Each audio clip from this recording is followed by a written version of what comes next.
You're going to start this project out on a watercolor card, and you're going to use the mono adhesive and run a bead of that in a grid. I just started in the middle and then divided it up.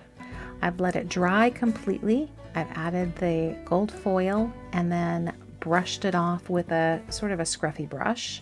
Ignore this part. We are not going to be using a resist because it just didn't work that well, but I am going to take some water from the Caran Neocolor 2 crayons. These are water soluble crayons, and I am trying that white oil pastel again, and it just doesn't work. So I will show you an alternative way at the end to make the X's and O's show up. But I am either painting directly from the crayon, or you can scribble down to some sort of work surface. I'm using a manila folder here, but a piece of parchment paper would work fine. Scribbling down on the paper itself also works, so you can just wet the crayon and it washes out just like watercolor. So you can do it any one of these three ways.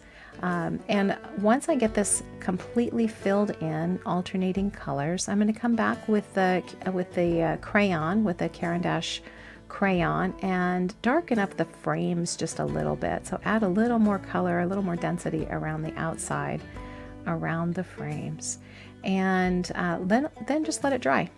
Let it dry naturally.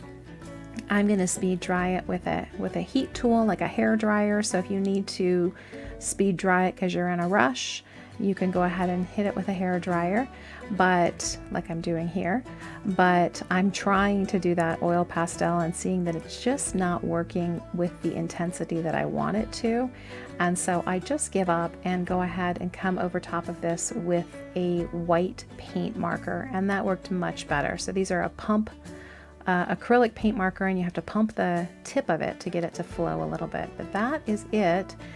Taking a little more of the gold leafing that's a little bit shabby around the edges off with a bamboo skewer, trimming off anything that's excess, and then I will end up mounting this on a card. You can use the same glue.